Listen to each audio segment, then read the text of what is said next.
Hello everyone, welcome to target परीक्षा।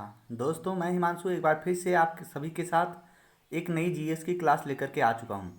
इस class में हम सभी लोग 20,000 प्लस एमसीक्यूज को सॉल्व करते हैं और डेली वाइज हम टॉप 50 क्वेश्चंस को इसमें कंटेन करते हैं। तो चलिए शुरू करते हैं आज की क्लास को। जो लोग चैनल पर नए हैं वो चैनल को सब्सक्राइब कर लें और बाकी के सभी लोग अपने इस वीडियो को लाइक और शेयर करना ना भूलें। तो चलिए शुरू करते हैं आज की क्लास को। आज की क्लास का जो हमारा पहला क्वेश्चन बना है, आपको बता दें इसके पहले एक क्लास आ चुका है इसका, और इसमें हम सिर्फ एमसीक्यूज को सॉल्व करते हैं। डिटेल में इंफॉर्मेशन आपको चंद्रशेखर सर के द्वारा पढ़ाया जा रहा है। यहाँ पर आप सिर्फ क्या करेंगे, क्वेश्चन का प्रैक्टिस करेंगे, 1 से 2 बार वीडियो देखेंगे जिससे कि आपको सारे क्वेश्चन तैयार हो जाएं। तो चलिए आज की क्लास शुरू करते हैं हम लोग। कल की क्लास में हमने 50 क्वेश्चन टॉप 50 क्वेश्चन किया था। आज फिर हम टॉप 50 क्वेश्चन करने वाले हैं। अभी हमारा प्रागैतिहासिक काल ही चल रहा है। तो आज का जो पहला क्वेश्चन है हमारा, विंध्य क्षेत्र के किस शिलाश्रय से सर्वाधिक मानव कंकाल मिले हैं? तो इसका राइट आंसर हो जाएगा ऑप्शन नंबर डी, लेखैया से। विंध्य क्षेत्र के लेखैया क्षेत्र से सर्वाधिक मानव कंकाल मिले हैं। नेक्स्ट क्वेश्चन है, दधेरी एक परिवर्ती हड़प्पीय स्थल है। तो दधेरी जो है ये पंजाब का, कहाँ का? पंजाब का एक परिवर्ती हड़प्पीय स्थल है। अगला क्वेश्चन हमारा, नौदा टोली। नौदा टोली किस राज्य में अवस्थित है? तो नौदा टोली ये मध्य प्रदेश में अवस्थित है। कहाँ पर? मध्य प्रदेश में अवस्थित है नौदा टोली। नेक्स्ट क्वेश्चन है, गैरिक मृदभांड पात्र ओसीपी का नामकरण हुआ था। तो इसका राइट आंसर हो जाएगा हस्तिनापुर में। जो गैरिक मृदभांड पात्र होते हैं इनका नामकरण कहाँ हुआ था? हस्तिनापुर में हुआ था। यह क्वेश्चन मोस्ट इंपॉर्टेंट है, कई बार एग्जाम में ये पूछा भी गया है। नेक्स्ट क्वेश्चन है हमारा, किस स्थल पर काले तथा लाल मृदभांडों की स्तरीय स्थिति ओसीपी तथा पीजीडब्ल्यू के मध्य सर्वप्रथम पहचाना गया था? तो इसका राइट आंसर हो जाएगा option number D, Atranji Kheda. कहाँ पर? अंतरजी खेड़ा में पहचाना गया था। अंतरजी खेड़ा है कहाँ? तो अंतरजी खेड़ा ये है हमारा उत्तर प्रदेश में। और एक बात और आपको बता दें, लोहे का सर्वप्रथम ज्ञान हमें यहीं से मिलता है कि लोहे पर सर्वप्रथम प्रयोग की जो बारे में जो जानकारी हमें मिलती है ये यहीं से मिलती है। लोहे का प्राचीनतम साक्ष्य हमें अंतरजी खेड़ा उत्तर प्रदेश से ही मिला है। अगला क्वेश्चन हमारा, पाषाण उपकरण निर्माण का एक केंद्र इसामपुर निम्न में से किस राज्य में है? तो ये इसामपुर कर्नाटक का क्षेत्र है। कहाँ का? कर्नाटक का एक केंद्र है जहाँ पर पाषाण उपकरण निर्माण केंद्र था। नेक्स्ट क्वेश्चन है, इनाम गांव भारत के किस राज्य में है? तो इनाम गांव ये महाराष्ट्र में है। अगला क्वेश्चन हमारा ये है, इसे हमें सूची मिलान करना है, आप सभी लोग इसको ध्यान से देखिएगा।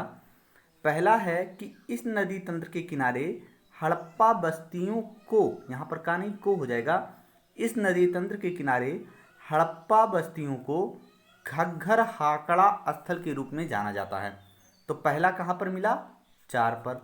फिर उसके बाद इस हड़प्पा स्थल से ही हाल ही में रजत भांडो, कुनाल, आरंभ हड़प्पा संपर्क के साक्ष्य मिले हैं। तो ये हो जाएगा तीसरा, बी का।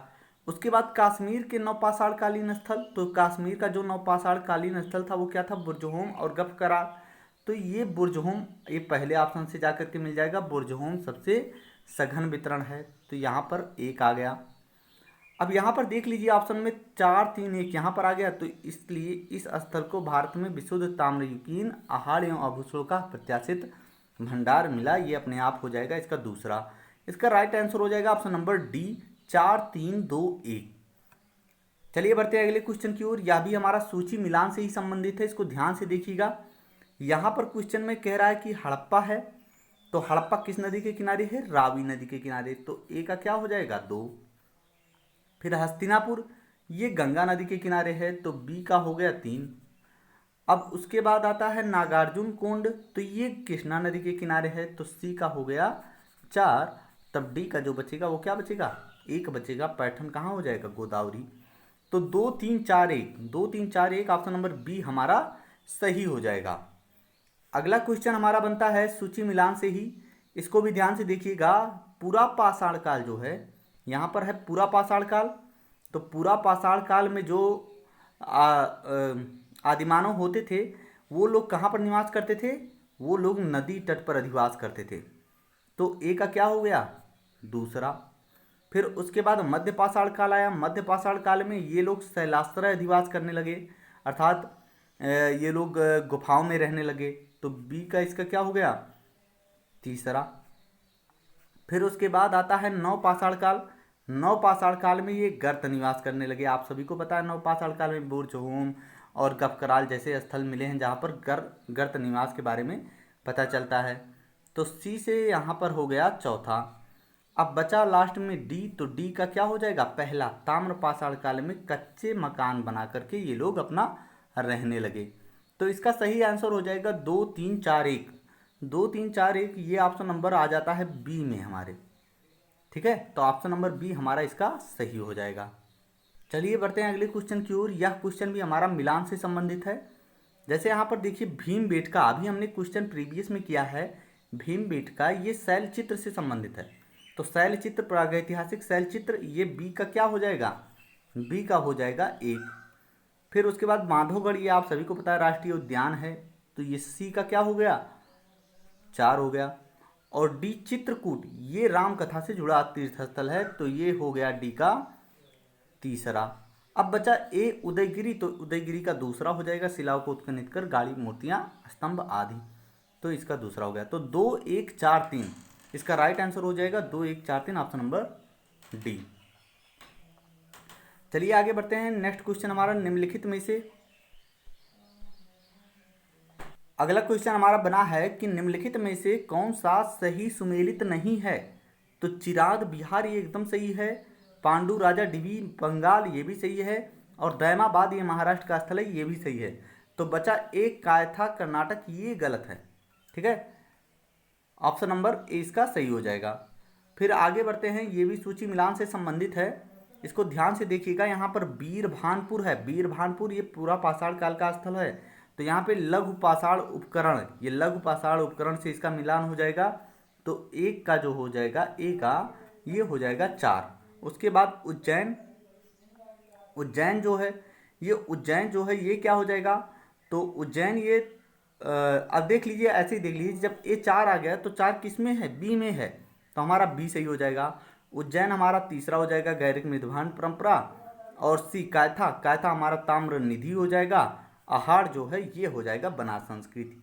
ठीक है, तो ऑप्शन नंबर बी हमारा इसका सही हो जाएगा। चलिए बढ़ते हैं अगले क्वेश्चन की ओर। अगला क्वेश्चन जो हमारा बना है वो क्या है कि एक कथन दिया गया है और कारण दिया गया है, उसके बाद बताना है कि आपको कौन सा सही है। प्रागैतिहासिक भारत के संदर्भ में अधिकतर कृषि स्थलों से नवपाषाणकालीन उपकरण भी उपलब्ध हुए हैं। कारण अस्थायी कृषि गतिविधि के लिए आवश्यक था विभिन्न प्रकार के सूक्ष्म पाषाण उपकरणों का विकास उपयोग हो। तो देखो, जो नवपाषाणकालीन स्थल था उसमें जो आदिमानव होते थे वो लोग क्या करने लगे थे? सूक्ष्म पाषाण के उपकरण का प्रयोग करना शुरू किए थे। और उसी समय अस्थायी कृषि गतिविधियों की भी शुरुआत हो गई थी। नवपाषाण काल में आप सभी को हमने बताया है, अभी कल क्वेश्चन में कराया था कि नवपाषाण काल में हमने क्या किया था? आदिमानव ने जो है कृषि शुरू किया था, कृषि शुरू किया था। और ये कृषि क्यों ये लोग कर पाए थे? क्योंकि इसी काल में ये लोग सूक्ष्म उपकरण बनाए थे। किसके? पाषाण के, पाषाण के सूक्ष्म उपकरण बनाना शुरू कर दिए थे जो कि धारदार होते थे। और इसी से ये लोग कृषि करना शुरू कर दिए। तो इसका राइट आंसर हो जाएगा ऑप्शन नंबर ए। ए और आर दोनों सही है और आर ए का स्पष्टीकरण भी है। चलिए बढ़ते हैं अगले क्वेश्चन की ओर। अगला क्वेश्चन हमारा बना है, भारत के किस स्थल की खुदाई से लौह धातु के प्राचीनतम प्रमाण बनते हैं? तो अभी हमने आगे क्वेश्चन में आपको बताया था एक क्वेश्चन में कि लौह धातु का जो प्राचीनतम प्रमाण मिलता है ये अंतरजी खेड़ा से मिलता है। कहाँ से मिलता है? अंतरजी खेड़ा से मिलता है। और ये अंतरजी खेड़ा है कहाँ? ये है उत्तर प्रदेश में, उत्तर प्रदेश में है।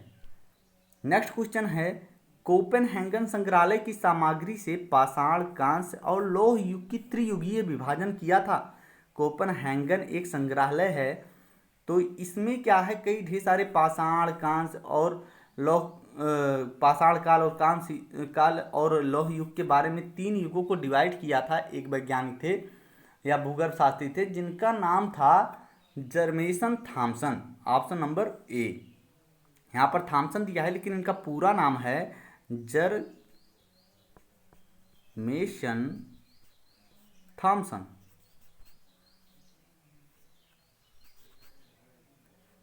थॉमसन, ठीक। तो इन्होंने क्या किया था, इन्होंने जो है त्रियुगीय विभाजन किया था। त्रियुगीय विभाजन मतलब जो एक को पाषाण काल बता दिया था, एक को कांस्य काल बताया था। पाषाण काल उसे बताया था जिसमें पत्थर के औजार यूज हुए थे, कांस्य काल उसे बताया था जहाँ पर तांबे के औजार यूज किए गए थे, और लौह युग उसे बताया जब लोहे का उपयोग किया जाने लगा। चलिए आगे बढ़ते हैं। अगला क्वेश्चन हमारा बना है, भारत में प्रथम पूरा प्रस्तर युगीन औजार की खोज जिसमें प्रागैतिहासिक अध्ययन का रास्ता खुला, श्रेय किसको जाता है? तो इसका राइट आंसर हो जाएगा option number C, RB foot, या फिर इन्हीं को बोला जाता है Robert Bruce foot. Robert Bruce foot, ठीक है। इन्हीं के द्वारा ही जो है प्रागैतिहासिक अध्ययन का रास्ता खुला था। इन्होंने ही सर्वप्रथम जो है प्रस्तर युगीन औजार की खोज की थी, ठीक है। तो भारत में सर्वप्रथम पाषाण, अगला क्वेश्चन हमारा बना है कि भारत में सर्वप्रथम पूरा पूर्व पाषाण काल या पूरा पाषाण काल उपकरण रॉबर्ट ब्रूसफुट को कब मिला था? तो इन्होंने 1863 में खुदाई किया करवाया था, जिसमें इनको हस्त कुठार मिला था। क्या मिला था? हस्त कुठार, और ढेर सारे जो है उपकरण वहां से इनको मिले थे, पत्थर के उपकरण मिले थे। अगला क्वेश्चन हमारा बना है, निम्नलिखित में से किसे भारत में प्रागैतिहासिक पुरातत्व का जनक? तो प्रागैतिहासिक पुरातत्व का जनक भी रॉबर्ट ब्रूस फुट को ही कहा जाता है।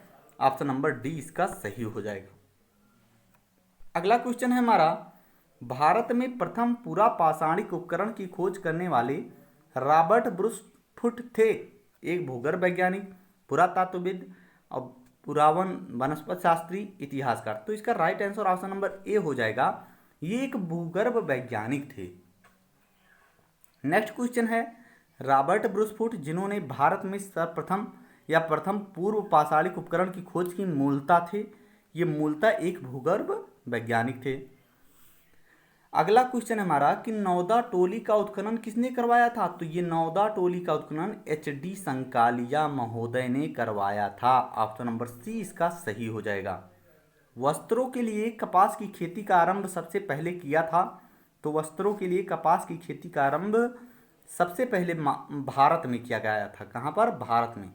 और बताया जाता है भारत ने ही कपास का खोज करता है और कपास की सबसे पहले खेती भी भारत ने ही की है। तो ऑप्शन नंबर डी इसका सही हो जाएगा।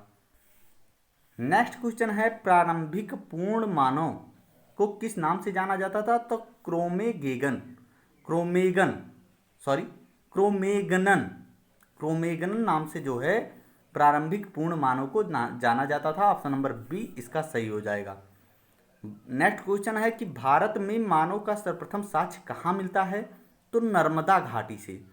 नर्मदा घाटी जो कि मध्य प्रदेश में है, यहाँ पर एक स्थान है हथनौरा। यहीं से मानव के भारत में प्राचीनतम प्रमाण मिलते हैं। यहाँ से क्या हुआ था, एक मानव का खोपड़ी मिला हुआ है जो कि सबसे प्राचीनतम है। अब अगला क्वेश्चन है कि कार्बन डेटिंग का प्रयोग किसकी उम्र निर्धारित करने के लिए किया जाता है? वृक्षों की? नहीं। पृथ्वी की? नहीं। चट्टानों की? नहीं। फॉसिल्स अर्थात जीवाश्मों की। जीवाश्म जो होते हैं इनकी उम्र पता लगाने के लिए कार्बन डेटिंग का प्रयोग किया जाता है। तो फॉसिल्स को ही जीवाश्म बोला जाता है। तो जीवाश्मों के उम्र निर्धारण में कार्बन डेटिंग का प्रयोग किया जाता है। ऑप्शन नंबर सी इसका सही हो जाएगा। अगला क्वेश्चन है हमारा कि ताम्रपाषाण मालवा संस्कृति के अवशेष निम्न में से कहाँ से प्राप्त हुए हैं? तो ताम्रपाषाण का जो मालवा संस्कृत है, ये अहाड़ और गिलुंड आहाड़ और गिलुंड नामक स्थान से मालवा संस्कृति के अवशेष प्राप्त हुए हैं। मध्य प्रदेश के किस पुरातात्विक स्थल से प्रारंभिक ऐतिहासिक युग के विविध लौह उपकरण प्राप्त हुए हैं? तो ये जो मध्य प्रदेश में कहाँ से लौह उपकरण प्राप्त हुए हैं, तो इसका राइट आंसर हो जाएगा ऑप्शन नंबर डी, नागदा। कहाँ से? नागदा से, मध्य प्रदेश में नागदा से लौह उपकरण प्राप्त हुए हैं। जबकि सबसे प्राचीनतम लौह उपकरण अंतरजीखेड़ा उत्तर प्रदेश से प्राप्त हुए हैं। अगला क्वेश्चन है हमारा, निम्नलिखित में से किस ताम्रकालीन स्थल से तांबे के प्रयोग के साक्ष्य प्राप्त हुआ है? तो इसका राइट आंसर हो जाएगा आहाड़ से ऑप्शन नंबर ए इसका सही हो जाएगा। आहाड़ से तांबे के प्रयोग का साक्ष्य मिला हुआ है। नेक्स्ट क्वेश्चन है, गफ कराल या गफ कराल नाम निम्न में से कहाँ पर स्थित है? तो ये स्वात घाटी, कश्मीर में स्वात घाटी है, वहीं पर गफ कराल और वुर्जहोम स्थित है। पुरातात्विक स्थल संघोल ये कहाँ पर स्थित है? तो ये भी पंजाब में है। दधेरी जो कि हड़प्पीय स्थल है ये भी पंजाब में है, और संघोल ये पुरातात्विक स्थल है ये भी पंजाब में है। अगला क्वेश्चन है हमारा, अब देखिए हम लोग सिंधु घाटी, ये हमारा प्रागैतिहासिक काल से संबंधित जितने भी क्वेश्चन थे हमने उन सभी को सॉल्व कर लिया।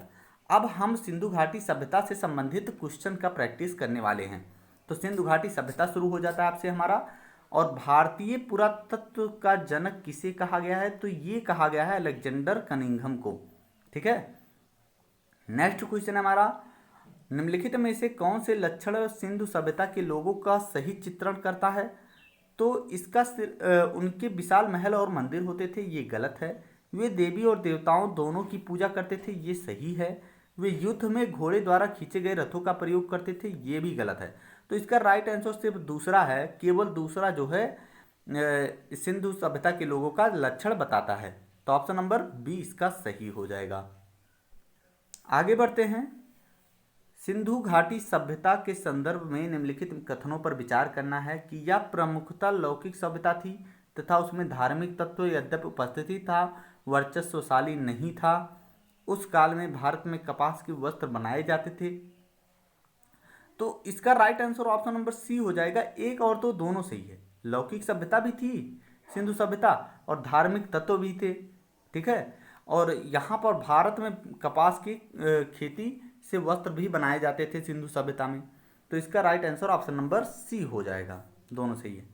ठीक है, अगला क्वेश्चन है हमारा कि सिंधु घाटी सभ्यता के संदर्भ में निम्नलिखित पशुओं पर विचार कीजिए। तो यहाँ पर दे दिया है बैल, हाथी, गैंडा। उपयुक्त में से किस पशुओं की आकृति सिंधु मुद्राओं पर पाई गई? तो इसमें तीनों की आकृतियां पाई गई थी, बैल की भी, हाथी की भी और गैंडा की भी। इन तीनों की जो है आकृतियां सिंधु सभ्यता की जो मुद्राएं थी उन पर पाई गई हैं, इसीलिए ऑप्शन नंबर डी इसका सही हो जाएगा। नेक्स्ट क्वेश्चन है, किस पशु के अवशेष सिंधु घाटी सभ्यता से प्राप्त नहीं हुए हैं? तो गाय के अवशेष नहीं प्राप्त हुए हैं, जबकि घोड़ा का अवशेष सुतकोटदा, कहाँ से? सुतकोटदा नामक एक स्थल है जहाँ से प्राप्त हुए हैं, लेकिन गाय का अवशेष सिंधु सभ्यता से प्राप्त नहीं हुआ है। अगला क्वेश्चन है, सैंधव मुद्राओं का सर्वाधिक प्रचलित अभिप्राय निम्नलिखित में से कौन है? तो इसका राइट आंसर हो जाएगा एक श्रृंगी पशु सर्वाधिक जो है सैंधव मुद्राओं पर बनाए गए हैं। नेक्स्ट क्वेश्चन है कि सिंधु सभ्यता के लोग किससे परिचित नहीं थे? तो यहाँ पर बाघ, अज, अश्व, शेर। तो यहाँ पर शेर से जो है सिंधु सभ्यता के बारे में ऐसा पता नहीं चलता है कि शेर से वो परिचित थे। तो इसका राइट आंसर हो जाएगा ऑप्शन नंबर 5। ठीक है, केवल पांचवा। यहाँ पर देखिए कूट दिया है कि पहला, दूसरा, तीसरा, तो इसमें केवल 5, सिर्फ पांचवा ऐसा है जिससे परिचित वो लोग नहीं थे। अगला क्वेश्चन हमारा कि सिंधु सभ्यता को हड़प्पा सभ्यता क्यों कहा जाता है? सबसे पहले खुदाई हड़प्पा नामक स्थान पर हुई थी, एकदम सही है, ऑप्शन नंबर ए इसका सही हो जाएगा। नेक्स्ट क्वेश्चन है, सिंधु सभ्यता का व्यापार होता था ईरान से, अफगानिस्तान से, रोम से, राजस्थान से। तो यहाँ रोम से नहीं होता था, बाकी ईरान, अफगानिस्तान और राजस्थान से होता था। तो 1, 2 और 4 ये सही हो जाएगा। इसका राइट आंसर हो जाएगा option number D. Next question है हमारा, सिंधु सभ्यता में निम्न में से कौन सी चीजें पाई गई? तो सिंधु सभ्यता में अन्नागार पाया गया, 2 मंजिला भवन पाया गया और स्नानागार पाया गया। ऑप्शन नंबर ए इसका सही हो जाएगा। नेक्स्ट क्वेश्चन है, सिंधु सभ्यता का तिथिक्रम सर्वप्रथम किससे निर्धारित किया गया है? तो ये मेसोपोटामिया के अवशेषों के सापेक्ष कालक्रम इसका निर्धारित किया गया है। ऐसा माना जाता है कि सिंधु सभ्यता और मेसोपोटामिया की सभ्यता जो है ये एक दूसरे की समकालीन सभ्यताएं थी। नेक्स्ट क्वेश्चन है, सिंधु सभ्यता के मापक सिंधु सभ्यता के जो मापक थे वो किस गुणन के भार के थे? तो 16 गुणज भार के इनका मापन होता था। ठीक है, ऑप्शन नंबर सी इसका सही हो जाएगा। जो इनकी मापन प्रणाली थी वो 16 के गुणज में होती थी। ठीक है। नेक्स्ट क्वेश्चन है, सिंधु सभ्यता के पतन के कारण सबसे महत्वपूर्ण कारण पतन का कारण सबसे महत्वपूर्ण कारण कौन था? तो सिंधु सभ्यता का पतन का सबसे मुख्य कारण ये था जो आर्यों का आक्रमण हुआ था इनके ऊपर, यही था। तो ऑप्शन नंबर बी इसका सही हो जाएगा, आर्यों का आक्रमण। नेक्स्ट क्वेश्चन है, सिंधु घाटी सभ्यता का कौन सा स्थान अब पाकिस्तान में है? तो हड़प्पा इसमें से पाकिस्तान में है, बाकी कालीबंगा राजस्थान में है, लोथल गुजरात में है, आलमगीरपुर ये उत्तर प्रदेश में है। तो ये सारे स्थल तो भारत में ही हैं, लेकिन हड़प्पा सभ्यता जो है ये पाकिस्तान में स्थित है। नेक्स्ट क्वेश्चन है, सिंधु सभ्यता संबंधित है। तो सिंधु सभ्यता जो है ये ऐतिहासिक युग से संबंधित है। किससे संबंधित है? सॉरी, ऐतिहासिक युग से नहीं, आद्य ऐतिहासिक से। देखिए, हमने पूरे काल को 3 पार्टों में डिवाइड किया था, प्राग ऐतिहासिक काल, ऐतिहासिक काल, आद्य ऐतिहासिक काल और ऐतिहासिक काल। इसमें से जो प्राग ऐतिहासिक काल ये क्या होता है, इसमें कोई भी साक्ष्य जो है लिखित साक्ष्य प्राप्त नहीं हुए हैं, कोई भी लिखित साक्ष्य प्राप्त ही नहीं हुए हैं। तो जैसे कि पाषाण काल हो गया, ठीक है, पाषाण काल हो गया। लेकिन आद्य ऐतिहासिक काल में लिखित साक्ष्य प्राप्त हैं, जैसे सिंधु सभ्यता हो गई, लेकिन उसे पढ़ा नहीं गया है सभ्यता, या इसमें इनकी लिपि चित्रात्मक लिपि प्राप्त हुई है गुफाओं में, लेकिन इसको पढ़ा नहीं जा चुका है, इसीलिए इसे आद्य ऐतिहासिक युग में डिवाइड किया गया है। बाकी आता है हमारा ऐतिहासिक युग। ऐतिहासिक युग में जो है साक्ष्य प्राप्त भी हैं और पढ़ा भी गया है, जैसे वैदिक सभ्यता हो गया, यहाँ से ऋग्वेद के बारे में पता चलता है और ये सब पढ़े भी गए हैं। और इसके अलावा जो है वैदिक सभ्यता के अलावा महाजनपदों का उदय, इन सब के बारे में जो जानकारी हमें मिली है वो लिखित साक्ष्य भी प्राप्त है और उसे पढ़ा भी जा चुका है। तो ये सब ऐतिहासिक युग में आते हैं। तो इसका राइट आंसर हो जाएगा ऑप्शन नंबर बी, आद्य ऐतिहासिक युग से संबंधित है सिंधु सभ्यता। नेक्स्ट क्वेश्चन है, सिंधु सभ्यता निम्नलिखित में से किस युग के अंतर्गत आती है? फिर वही क्वेश्चन दे दिया है, तो इसका भी राइट आंसर हो जाएगा आद्य ऐतिहासिक युग में आती है। सिंधु घाटी की सभ्यता को जानने का मूल स्रोत है वहाँ पाई गई, तो वहाँ पर पाई गई जो नगरों के अवशेष जो सिंधु सभ्यता के नगर पाए गए हैं, उन्हीं से ही सिंधु सभ्यता के बारे में जानकारी हमें मिलती है। नेक्स्ट क्वेश्चन है हमारा कि सिंधु सभ्यता के बारे में निम्न में से कौन सा कथन असत्य है? तो नगरों में नालियों की सुदृढ़ व्यवस्था थी, ये एकदम सत्य है। व्यापार और वाणिज्य उन्नत दशा में था, ये भी सत्य है। मातृ देवी की उपासना की जाती थी, ये भी सत्य है। लोहे से परिचित थे, ये गलत है। सिंधु सभ्यता के लोग जो है लोहे से परिचित नहीं थे, तांबे से परिचित थे लेकिन लोहे से परिचित नहीं थे। आज का हमारा अंतिम क्वेश्चन है कि सिंधु घाटी सभ्यता या संस्कृत वैदिक सभ्यता से भिन्न थी क्योंकि इसके पास विकसित जीवन की सुविधाएं थी। हाँ, ये भी सही। इसके पास चित्रलेखीय लिपि थी, ये भी सही है। इसके पास लोहे और रक्षा शस्त्रों का ज्ञान का अभाव था, ये भी सही है। मतलब ये तीनों सही। उपयुक्त सभी से सिंधु घाटी की सभ्यता जो है ये वैदिक सभ्यता से अलग हो जाती है, क्योंकि सिंधु घाटी की सभ्यता जो था वो शहरी जीवन था, जबकि ग्रामीण सभ्यता वैदिक सभ्यता का जीवन जो है ये ग्रामीण जीवन था। और इनके पास चित्रलेखीय लिपि थी, ठीक है, और इनके पास लोहे का ज्ञान नहीं था। तो इस तरह से इन तीनों से उपयुक्त सभी से जो है सिंधु घाटी की सभ्यता वैदिक सभ्यता से भिन्न हो जाती है। दोस्तों आज के लिए बस इतना ही। वीडियो को लाइक और शेयर करना ना भूलें। वीडियो अच्छी लगे तो ज़रूर लाइक और शेयर किया कीजिए, कमेंट किया कीजिए। अगर कोई भी क्वेश्चन में कमेंट करना हो आपको ज़रूर कीजिए। Thank you for watching the video. God bless you.